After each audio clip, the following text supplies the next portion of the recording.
Intereses Nacionales número 11. Todo lo que usted debe conocer sobre herencias y testamentos. La ley ecuatoriana dispone que el 50% de la herencia va directamente para el cónyuge, 25% de la herencia se reparte para los hijos y el 25% restante es de libre disposición, lo cual significa que el heredado puede dejar sus bienes a cualquier persona aunque no sea familiar.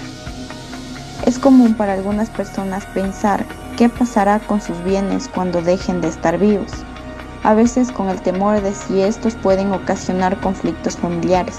Por ello, según expertos, es mejor dejar detallado quiénes serán los beneficiarios de acuerdo con las formas legales existentes.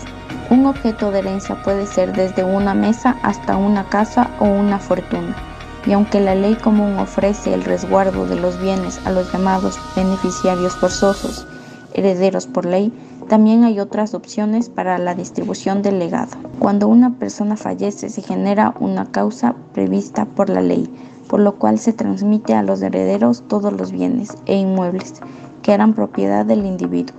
Este tema lo analizaremos bajo el criterio del Dr. Manuel Pozo Zumárraga en aplicación de las legislaciones españolas y ecuatorianas. 1. Hay parejas que a pesar de tener hijos deciden que quieren hacer un testamento en el que se atribuya mutuamente todos sus bienes. Empecemos por el concepto. Respuesta número 1. El testamento es el acto jurídico mediante el cual una persona estipula quiénes serán las personas que dispondrán de todos sus bienes llegado el momento de su muerte. Pero este hecho es mucho más complejo de lo que parece, pues en realidad el testador no tiene libertad absoluta para repartir esos bienes. ¿Por qué? Porque por ley existen unos herederos forzosos con derechos sucesorios. 2. ¿A quiénes se llaman herederos forzosos? Respuesta número 2. La ley dice que los herederos forzosos son los descendientes del fallecido, en primer lugar. A falta de estos, los ascendientes. Y en tercer lugar, si no existieran ninguno de los anteriores, el cónyuge. Si el fallecido no tuviera ningún tipo de familia y no hubiese otorgado testamento, los bienes pasarían a disposición del Estado. 3. Se escucha en la práctica que existe testamento entre cónyuges. ¿Cómo funciona este tema? Respuesta número 3. Sí, suele suceder y se utiliza esta expresión para referirse al testamento entre cónyuges. Y lo que suele ocurrir en estos casos es que en sus respectivos testamentos se legan entre ellos el usufructo vitalicio de todos sus bienes. 4. ¿Puedo dejar en mi testamento todos los bienes a mi cónyuge? Respuesta número 4. Hay ocasiones en que una pareja, a pesar de tener descendencia, decide que quieren hacer un testamento para dejarlo todo el uno para el otro, pero no es igual la repartición. Por ejemplo, en el territorio español, donde rige el derecho común, es imposible legar mediante testamento todos tus bienes a tu pareja. En este caso, lo habitual es que se leguen el usufructo universal y vitalicio de todos sus bienes entre ellos. 5. ¿A qué se refiere cuando se dice con o sin derecho de usufructo? Respuesta número 5. Cuando se habla de usufructo, nos referimos al derecho del uso y disfrute por parte de una persona de unos determinados bienes. El usufructuario no es propietario de un bien, no obstante, puede utilizarlo y recoger los frutos que pueda generar mientras vivas. Eso sí, no podrá transmitir su propiedad, pues esta pertenece a los herederos, pero con la condición de mantenerlos en buen estado, pues la propiedad, aun cuando el usufructuario esté disfrutando de ellos, pertenece a los herederos forzosos.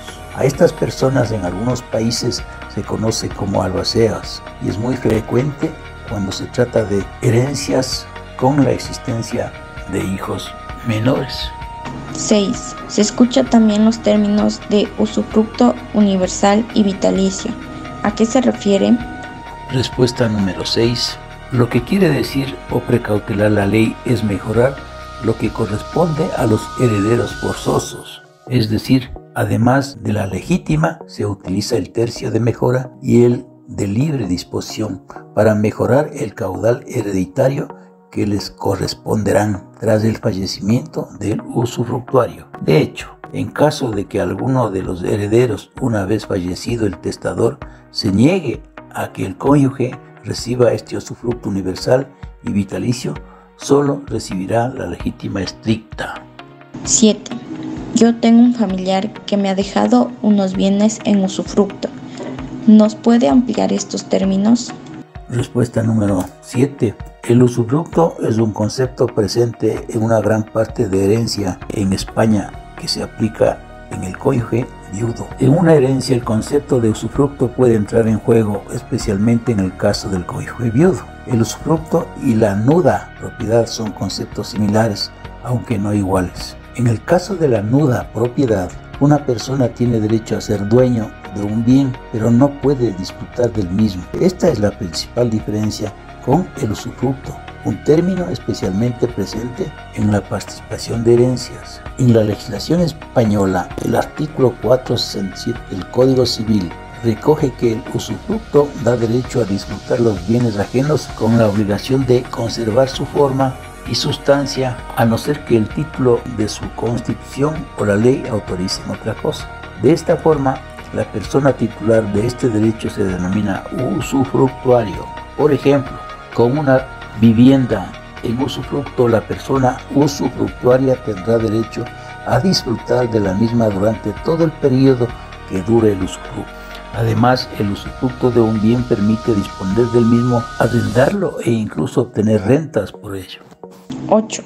Se dice que el usufructuario de una vivienda cuenta con una serie de derechos claves. ¿Cuáles son estas características? Respuesta número 8. Derecho real en cosa ajena. Es un derecho de disfrute completo. Se trata de un derecho temporal. El usufructo nunca puede ser indefinido. El objeto del usufructo no forma parte del patrimonio del usufructuario, sino del patrimonio del nudo propietario. 9. ¿Nos puede indicar cuáles son los tipos de usufructo? Respuesta número 9. Existen diferentes tipos de usufructo según la Constitución, el objeto y la duración del mismo. Respecto a la Constitución, destaca el usufructo legal, que es aquel relacionado con el cónyuge viudo por la herencia tras el fallecimiento de su marido o mujer. En cuanto a la Constitución, también está el usufructo voluntario, por el que se acuerdan las pautas del mismo, y el usufructo por usu capión, en el que se aplica una prescripción adquisitiva tras la presentación de determinados requisitos legales para adquirir la propiedad del bien. Según el objeto de usufructo, destacan los siguientes tipos: de bienes materiales, otorgamiento del usufructo sobre cualquier cosa o objeto, se puede aplicar en una herencia. Sobre derechos, son comunes en la herencia de beneficios o utilidades sobre inversiones o créditos otorgados. Finalmente, respecto a la duración, encontramos el usufructo temporal y el usufructo vitalicio. El temporal cuenta con un periodo de tiempo específico para disfrutar del bien en usufructo. Por su parte, el usufructo vitalicio provocará que la duración se extienda durante toda la vida de la persona usufructuaria, extinguiéndose con el fallecimiento de la persona en cuestión. 10. ¿Puede un testamento declararse nulo? Respuesta número 10. Siempre que no reúna los requisitos y formalidades que exige la ley de cada país, y podemos decir que el testamento nulo es aquel documento que la ley puede declarar ineficaz por no reunir los requisitos y formalidades exigidos para que sea válido, y las causas para la nulidad de un testamento son: falta de capacidad del testador. Para apreciar esta capacidad se atenderá únicamente al estado en que se halle al tiempo de otorgar el testamento.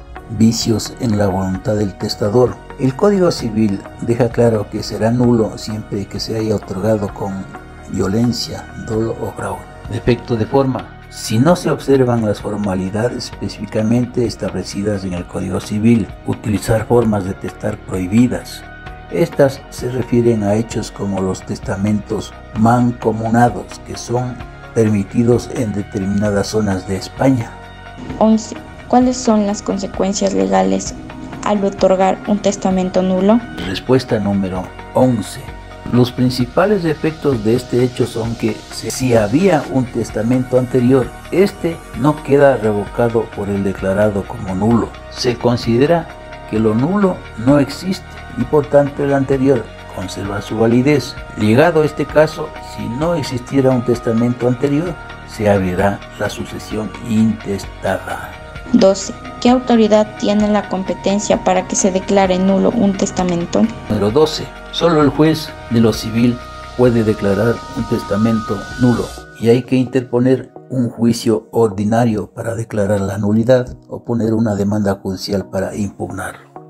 Este es un procedimiento civil mediante el que puedes manifestar tu desacuerdo en cuanto a la voluntad hereditaria del fallecido, en cuyo caso deberá incluir las disposiciones testamentarias que atentan contra derechos legítimos o la forma de otorgarla, en los que se deben incluir los defectos formales o de vicio en la voluntad del testador, explicadas en las preguntas anteriores. Muchas gracias.